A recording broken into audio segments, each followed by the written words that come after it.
नमस्कार दर्शकों, स्वदेश न्यूज के इस खास कार्यक्रम सबकी बात में आप सबका स्वागत है। हमारे साथ इस वक्त हैं नरेंद्र शिवाजी पटेल जी, मंत्री हैं, राज्य मंत्री हैं स्वास्थ्य विभाग के, पहली बार के विधायक हैं और पहली बार के मंत्री हैं। जैसा कि हम देख रहे हैं भाजपा में लगातार चौंकाने वाले फैसले हो रहे हैं, बिल्कुल नया चेहरा, यूथ ब्रिगेड। चलिए हम उनसे बात करेंगे। बहुत पढ़े लिखे हैं, इंजीनियरिंग किया हुआ है, इनकी अगर हम कहें तो धर्म की तरफ रुचि है, झुकाव है। बीजेपी में प्रवक्ता भी रहे हैं, प्रवक्ता से लेकर और भी बहुत सारे पद में रहे हैं, मतलब ग्रास रूट से लेकर आज वो मंत्री बने हैं। तो इनकी जो जर्नी है इंटरेस्टिंग है। चलिए हम उनसे बात करेंगे। बहुत सारे हमारे पास विषय हैं। सर, आपका स्वदेश न्यूज के इस खास कार्यक्रम सबकी बात में बहुत बहुत स्वागत है। धन्यवाद। सबसे पहले तो जानना चाहूंगी, मेरे ख्याल से दर्शक भी जानना चाहेंगे, जिस तरह से आपकी पूरी जो जर्नी है बड़ी इंटरेस्टिंग है। पढ़े लिखे हैं, लगातार हम लोग कहते हैं कि पॉलिटिशियंस पढ़े लिखे नहीं होते, आप पढ़े लिखे हैं, युवा हैं और बहुत सारे पद में आप रहे हैं। प्रदेश प्रवक्ता भी रहे बीजेपी में, आपको टिकट मिला, जीते भी, विधायक बने, मंत्री भी बन गए। तो बनता है सवाल, सोचा था कि आप मंत्री बन जाएंगे? पहली बार सोचा था क्या टिकट मिलेगा? फिर टिकट मिला तो सोचा क्या विधायक बन जाएंगे, फिर मंत्री भी बन जाएंगे? देखिए, बिल्कुल निश्चित रूप से मुक्ता जी, हाँ। जिस तरह से भारतीय जनता पार्टी, आपने भी कहा कि चौंकाने वाले निर्णय लेती है, और मैं भी कहता हूं कि भारतीय जनता पार्टी ने भारतीय राजनीति की परिभाषा बदल के रख दी है। खास तौर से जब से आदरणीय प्रधानमंत्री नरेंद्र मोदी जी ने देश का नेतृत्व संभाला, तब से राजनीति में आमूलचूल परिवर्तन हुए। जिस शुचिता की राजनीति की बात भारतीय जनता पार्टी प्रारंभ से कर रही थी, उसको स्थापित करने का एक समय ऐसा आ गया, ऐसा मैं समझता हूँ।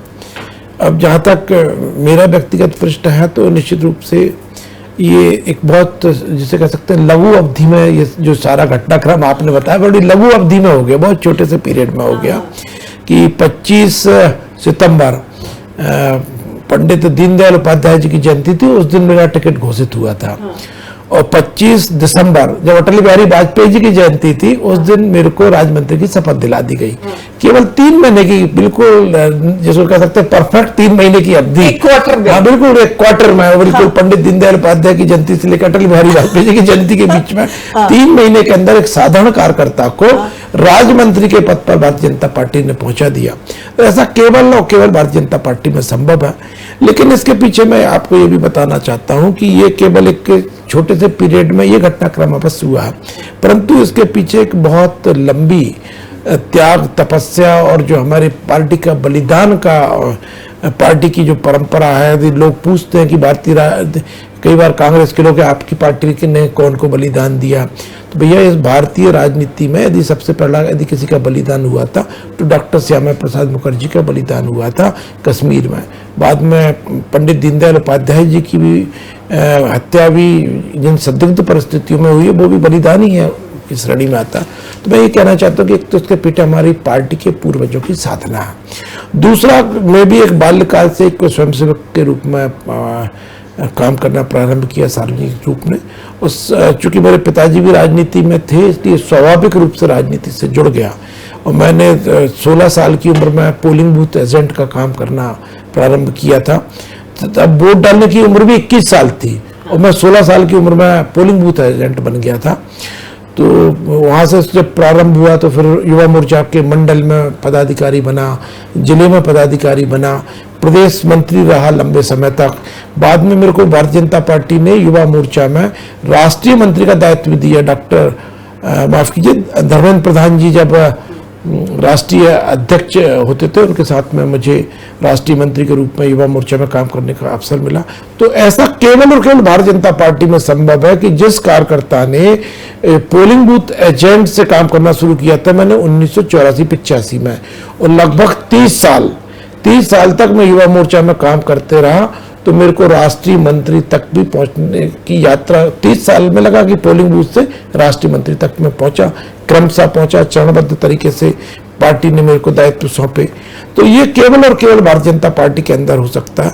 और मैं, आपने भी पहले उल्लेख किया प्रवक्ता का, तो मेरा ये सौभाग्य है कि आप सब लोगों के साथ में मुझे लंबे समय से काम करने का सुअवसर मिल रहा है। जब माननीय नरेंद्र मोदी जी मध्य प्रदेश के प्रभारी हुआ करते थे, उस समय वो राष्ट्रीय मंत्री थे, संगठन देखते थे, तो मध्य प्रदेश के प्रभारी के नाते उन्होंने एक योजना बनाई थी, विजयवर्ती कार्यकर्ता। जो कार्यकर्ता 4 महीने का समय पार्टी की योजना से दे सकते हैं, उसमें उनको विभिन्न जगह भेजा जाना था।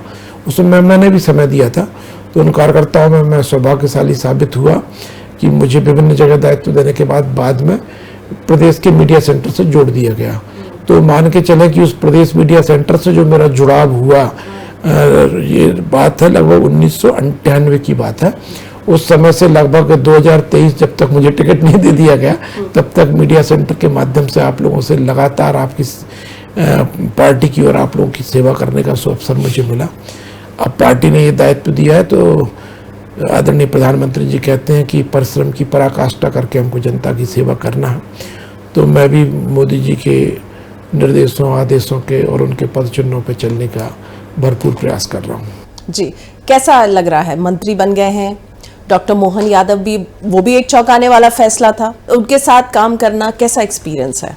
देखिए, आदरणीय डॉक्टर मोहन यादव जी भी, जिसको हम कह सकते हैं कि हमारी पार्टी के जो मूलभूत कार्यकर्ता हैं, बेसिक वर्कर हैं, जो बिल्कुल जो प्रारंभिक अवस्था से काम करना प्रारंभ करते हैं, फिर सने सने आगे बढ़ते हुए काम करते करते उच्च पदों पर पहुंचते हैं, वो डॉक्टर मोहन यादव जी भी उन्हीं में से एक हैं।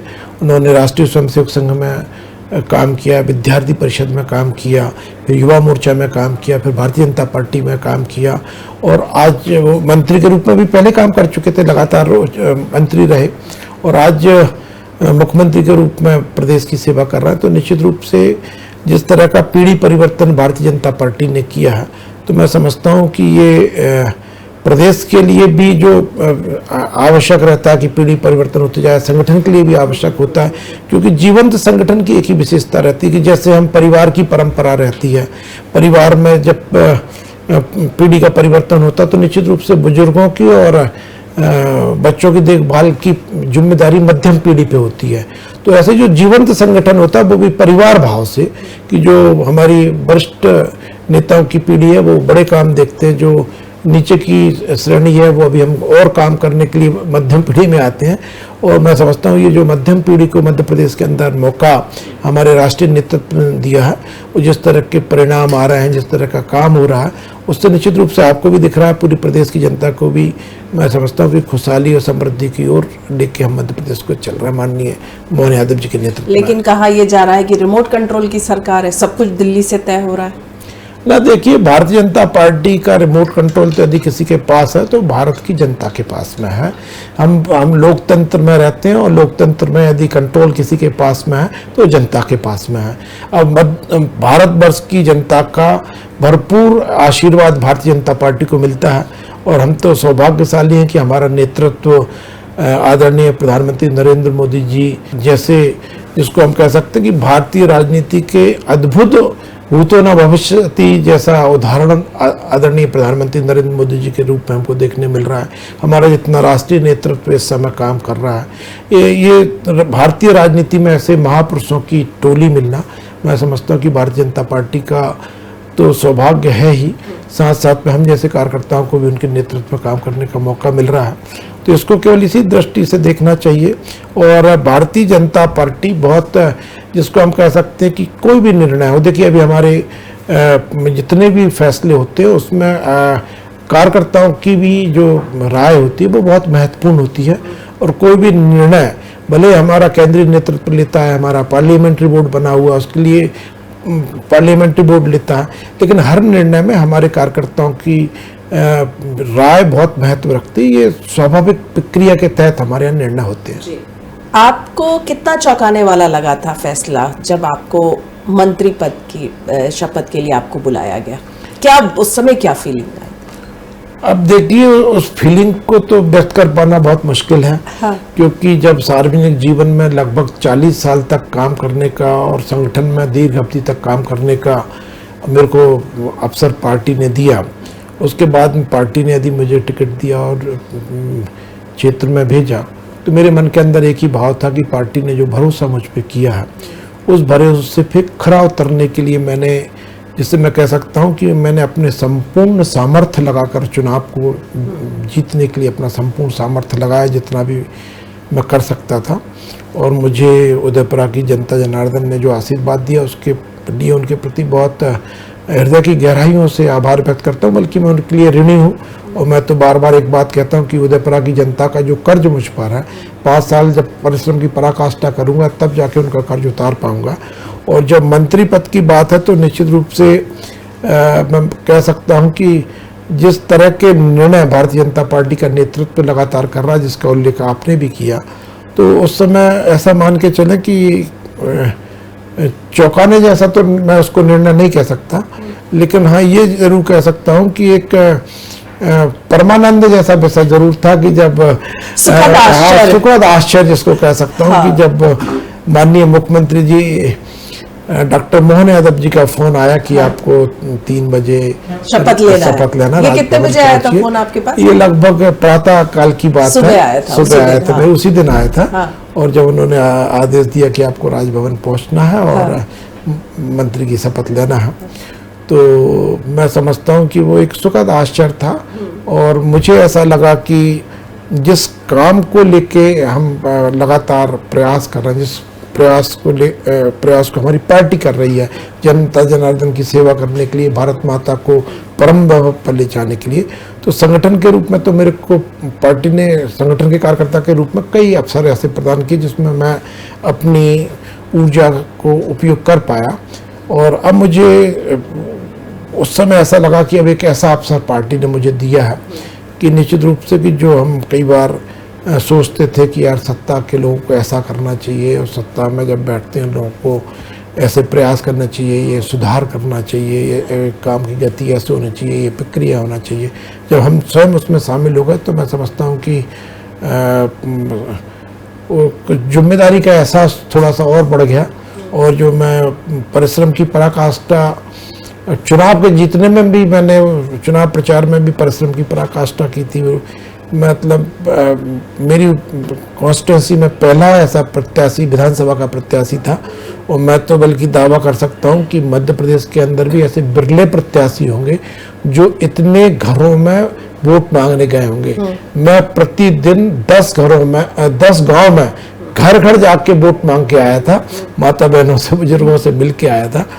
तो वो जो परिश्रम की पराकाष्ठा मैंने चुनाव को जीतने में लगाई थी, और मैं ऐसा मानता हूँ कि उसी परिश्रम की पराकाष्ठा को मैं मंत्रालय में जो भी दायित्व आदरणीय डॉक्टर मोहन यादव जी और मेरे कैबिनेट मंत्री उप मुख्यमंत्री आदरणीय राजेंद्र शुक्ल जी देंगे, तो उसमें बिल्कुल दिन रात लग के, अभी तो सीखने की स्थिति में हूँ, लेकिन मैं सीख रहा हूँ, पूरी कोशिश कर रहे हैं, मेहनत कर रहे हैं। तो कैसे बैलेंस बिठा पाते हैं? मतलब आपके ऊपर में कैबिनेट मंत्री हैं राजेंद्र शुक्ल जी, जो डिप्टी सीएम भी हैं, तो थोड़ा सा परफॉर्मेंस का प्रेशर रहता है क्या, कि नए हैं आप, कैसे उनके साथ तालमेल बिठाते? देखिए, निश्चित रूप से कि मैंने पहले भी आपसे कहा कि मेरा सौभाग्य है कि आदरणीय डॉक्टर मोहन यादव जी और आदरणीय राजेंद्र शुक्ल जी दोनों ही बहुत लंबे समय से सरकार में है, मंत्री के रूप में अपनी सेवाएं मध्य प्रदेश को दे रहे हैं, तो अनुभवी राजनेता हैं। तो उनके नेतृत्व में निश्चित रूप से काम करना मेरे लिए सौभाग्य का विषय है। और अभी तो मैं समझता हूँ कि परफॉर्मेंस का प्रेशर ऐसा कोई विषय नहीं है, अभी तो सीखने का जरूर है, कि जिसको कह सकते हैं हम एक जिज्ञासु के नाते इस पूरी न्यू स्टूडेंट की तरह, हाँ न्यू स्टूडेंट की तरह की उसको कह सकते हैं, सीखने की कोशिश कर रहा हूँ कि कौन सी चीज़ कैसे हो सकती है, कैसे कर सकते हैं। लेकिन एक बात मैं जरूर, जब भी मेरी अधिकारियों से चर्चा होती है, जब मैं किसी कार्यक्रम को समझ रहा होता हूँ, किसी अभियान को समझने की कोशिश करता हूँ, आज कई बात क्या है कि मैंने नेशनल हेल्थ मिशन, जो हमारा एक बहुत बड़ा महत्वाकांक्षी योजना है, जिसमें आदरणीय प्रधानमंत्री नरेंद्र मोदी जी के निर्देशों के पालन में भारत को आयुष्मान बनाना है, स्वस्थ रखना है, तो उसमें अभी मैं लगभग 3 घंटे तक लगातार अधिकारियों के साथ बैठा, और मैंने उनसे ये कहा कि मैं इस बैठक का मेरा उद्देश्य केवल सीखना है, कि मैं आप लोगों से सीखना चाहता हूं अभी तो उसको सीखने का प्रयास कर रहा हूं। जहां भी देखिए, एक विषय जरूर ध्यान आता है कि जो अधिकारीगण रहते हैं वो निश्चित रूप से बहुत विद्वान रहते हैं, बहुत पढ़े लिख के, पढ़ाई लिखाई से सीखने के बाद में अधिकारी बनते हैं, डॉक्टर्स बनते हैं। लेकिन जो नेता लोग रहते हैं या जनप्रतिनिधि होते हैं वो लोग जमीन से आते हैं, मतलब जमीन से काम करने, जिसको मैं कहता हूँ जैसे पिरामिड है, तो पिरामिड में ये अधिकारी सीधे ऊपर आते हैं, तो इनको ऊपर का ज्ञान जिसको हम कह सकते हैं पुस्तकीय ज्ञान कह सकते हैं, ये बहुत बहुत अच्छा रहता है, निश्चित रूप से बहुत अच्छा रहता है, थ्योरेटिकल ज्ञान बहुत अच्छा रहता है, लेकिन धीरे धीरे करते करते वो प्रैक्टिकली ज्ञान करते करते सीखते हैं। हमारे साथ उल्टा है कि हम नीचे से आते हैं, जो पिरामिड का आधार है, बेस है, हम वहां से चलना सीखते हैं और हम जो है वो प्रैक्टिकली सीखते जमीन स्तर से हाँ, हम उससे उनको प्रैक्टिकल सीखना हम शुरू करते हैं, फिर उनके साथ में बल्कि हम थोड़ा थ्योरेटिकल सीखने की कोशिश कर रहा हूं मैं। दोनों का तालमेल है, उनकी थ्योरी और आप लोग का प्रैक्टिकल, उसकी कोऑर्डिनेशन से काम होता है। तो आप लोग 17 नए चेहरे हैं इस मंत्रिमंडल में, तो आप लोग आपस में भी नोट्स एक्सचेंज करते हैं, क्योंकि सब नए हैं, सब सीख रहे हैं, पहली बार के मंत्री हैं? बिल्कुल, बहुत बहुत अच्छा प्रश्न किया मुक्ता जी आपने कि देखिए हम बहुत सौभाग्यशाली हैं, फिर मैं आप यही शब्दों को दोहराऊंगा मेरे कि मेरे को ऐसे मंत्रिमंडल का सदस्य बनने का सौभाग्य मिला है जिसमें हमारे बहुत वरिष्ठ नेता शामिल हैं। आदरणीय मुख्यमंत्री जी, कैबिनेट मंत्री जी का मैंने आपको पहले भी जिक्र किया, लेकिन जैसे मान लीजिए आदरणीय प्रहलाद पटेल जी हैं, बहुत अनुभवी नेता हैं और केंद्र में मंत्री रहे, उसके नाते उनके अनुभव है। आदरणीय कैलाश विजयवर्गीय जी जो राष्ट्रीय महामंत्री रहे हैं, पहले ही इस दायित्व को बहुत लंबे समय तक निभा चुके हैं। आदरणीय राकेश सिंह जी हैं, आदरणीय राव उदय प्रताप जी हैं और आदरणीय हमारे देवड़ा जी उप मुख्यमंत्री जी हैं। तो ऐसे जो श्रृंखला है बहुत बड़ी, तो ऐसे बहुत अनुभवी हमारे मंत्रीगण हैं। दूसरी ओर जो हमारे नए साथी हैं, निश्चित रूप से हम एक दूसरे के साथ में अपनी आपस में बातें शेयर करते हैं और एक दूसरे को बताते भी हैं ये विषय ऐसे करना है। और हमारे संगठन के भी देखिए, मैं समझता हूँ कि ऐसी बदली जगह होता होगा कि पूरे मंत्रिमंडल को, जिसमें हमारे वरिष्ठ मंत्रीगण भी शामिल हैं, आदरणीय मुख्यमंत्री जी भी शामिल हैं। अभी ट्रेनिंग प्रोग्राम लगाया था अटल बिहारी वाजपेयी जी के जो सुशासन संस्थान है, उसमें तो ऐसा मतलब जो अद्भुत, जिसको हम कह सकते हैं कार्य पद्धति जो है, जिसके कारण भारतीय जनता पार्टी के पूरे भारतवर्ष के अंदर स्वीकारता आ रही है। तो ऐसा सीखने का मौका हमें कई जगह, कई स्तर पे, संगठन के माध्यम से भी और संस्थानों के माध्यम से भी और विभिन्न अधिकारियों के भी माध्यम से भी निश्चित रूप से हमको सीखने का मौका मिलता है। जितना सीखेंगे उतना उत्तम काम कर पाएंगे, नहीं आप लोगों में निखार आएगा। देखिए, आप प्रवक्ता रहे हैं, प्रवक्ता का काम है पार्टी की लाइन को डिफेंड करना, पार्टी लाइन डिफेंड करना, बट अब आप मंत्री हैं, तो अब आपको जन भावनाओं को डिफेंड करना है। तो ये दोनों में फिर तालमेल कैसे बिछा? मैं विचार करता हूँ इस पे कई बार, क्योंकि अब हम एक ऐसी स्थिति में आ रहा कि आपने जो कहा कि पहले संगठन को डिफेंड करना था, मेरे को प्रवक्ता के रूप में पार्टी की नीतियों की बात करना था, उनके लिए बोलना था। अब जब हम सत्ता में आ गए तो निश्चित रूप से मान के चला कि जो दायित्व पहले था वो तो है ही, मतलब क्योंकि वो संगठन को ही दायित्व दिया है जनता ने, तो भारतीय जनता पार्टी के कार्यकर्ता के नाते तो वो दायित्व हमारा है ही। साथ में दायित्व इतना जरूर बढ़ गया है कि जो विभाग की जिम्मेदारियां हैं, उन विभाग की जिम्मेदारियों को भी कैसे हम उत्तम तरीके से कर सकते हैं और कैसे हम उन विभाग की योजनाओं को अपनी जनता जनार्दन के बीच में ले जा सकते हैं और ग्राउंड लेवल पर क्रियान्वयन हमारी योजनाओं का उत्तम तरीके से हो, इस बात पर अब ज्यादा फोकस है। बीजेपी के क्या हम बात करें तो उसका फोकस 3D है, डायरेक्शन, डिटर्मिनेशन और डिलीवर। तो ये आपको लगता है कितना कारगर साबित हो रहा है? बिल्कुल, निश्चित रूप से आपने जो कहा, बिल्कुल भारतीय जनता पार्टी इसी दिशा में जा रही है और एक डी और है डेवलपमेंट जी। तो नरेंद्र मोदी जी जब से आए, जब से उन्होंने पॉलिटिक्स ऑफ डेवलपमेंट कर दी है कि अब डेवलपमेंट पे पॉलिटिक्स होनी चाहिए, और नरेंद्र मोदी जी के नेतृत्व में जिस तरह से डेवलपमेंट के बड़े बड़े प्रोजेक्ट आ रहे हैं, तो गांव के लेवल पे भी हर व्यक्ति को जैसे प्रधानमंत्री आवास योजना, शौचालय, उज्ज्वला के गैस कनेक्शन, नल जल योजना, 10 करोड़ शौचालय बने हैं। यानी एक परिवार 5 लोगों का आप माने तो 50 करोड़ लोग जो खुले में शौच जाते थे, आज वो घर में शौचालय में निवृत्त होते हैं। तो ये कितना बड़ा परिवर्तन है, खुले में शौच जाने से मुक्ति मिली है। 4 करोड़ पक्के मकान बने हैं। 4 करोड़ पक्के मकान का अर्थ है 4 करोड़ परिवारों को पक्के में रहने का मौका मिला। देखिए, मैं आपको छोटा सा किस्सा सुनाता हूँ। एक बार मन की बात का कार्यक्रम था आदरणीय नरेंद्र मोदी जी की, हमने उस पर भाषण किया, काफी अपने क्षेत्रीय लोग इकट्ठे थे। जब हमने भाषणबाजी किया, कार्यक्रम खत्म हो गया, तो एक मुस्लिम चचा खड़े हुए, तो हमने सोचा पता नहीं क्या गलती हो गई, तो उन्होंने पूछा बताइए चचा। बोले क्या लगे आपने भाषण बहुत अच्छे दिए, लेकिन आपने एक बात छोड़ दी। हमने कही बताइए क्या लगे आपने प्रधानमंत्री आवास योजना की बात नहीं की, और आज मोदी जी के कारण हमारे जो बच्चे टीन में पन्नी में रहते थे, मोदी जी के कारण पक्के मकानों में रह रहे। तो ये जो सामाजिक जीवन में परिवर्तन आया है, देखिए नल जल योजना से कि पेयजल, हर घर हम पेयजल का नल से पानी पहुंचाएंगे, नरेंद्र मोदी जी की महत्वाकांक्षी योजना है। आजादी से अभी तक केवल 3 करोड़ घरों में लाए थे, इस योजना के बनने से पहले केवल 3 करोड़ घरों में नल से पानी जाता था। नरेंद्र मोदी जी के प्रयासों के बाद में 14 करोड़ से अधिक घरों में नल से पानी पहुंच रहा। तो ये एक मानव जीवन में परिवर्तन आया पूरे हमारे भारतवर्ष में। नरेंद्र मोदी जी के नेतृत्व में बहुत अद्भुत काम हुआ है। आपकी रुचि धर्म में रही है बहुत सालों से पहले, अभी आप लोग गए थे अयोध्या, रामलला के दर्शन करके आए हैं, तो उसके बारे में थोड़ा सा शेयर करिए, कैसा अनुभव रहा? बिल्कुल, निश्चित रूप से अयोध्या जाना, वो भी पूरे मंत्रिमंडल के साथ में, और सपत्नीक जाना, निश्चित रूप से मैं समझता हूँ कि ये जीवन के उन सौभाग्यों में से एक है कि जो आजीवन स्मरण में रहेगा। जिस तरह से भव्य दिव्य नव्य मंदिर राम मंदिर जी का, रामचंद्र जी का बन रहा है, उसमें सपत्नीक जाना, मैं समझता हूँ कि पति प्रेम का सर्वोत्तम उदाहरण यदि इस धरती पर कोई है तो वो सीताराम है। तो मैं समझता हूँ आदरणीय डॉक्टर मोहन यादव जी के नेतृत्व में हमारा पूरा मंत्रिमंडल का जाना एक अद्भुत अनुभव था। जिस तरह से देखिए, वो तो परमानंद का विषय है रामचंद्र जी के दर्शन करना, लेकिन ये जो पूरे सपरिवार जाना, पूरे मंत्रिमंडल के एक साथ जाना, इसमें जो सबसे बड़ी बात मैं समझ पाया कि जो परिवार मिलन का एक कार्यक्रम, तो रामचंद्र जी की छत्र छाया में, उनके सानिध्य में, सीताराम जी के सानिध्य में जो हम सब परिवारों का मिलना हुआ, पारिवारिक वातावरण पूरे मंत्रिमंडल के अंदर बना, एक बॉन्डिंग बनी, जो आपने प्रश्न किया था पहले मंत्रिमंडल के आपस में शेयर करने में।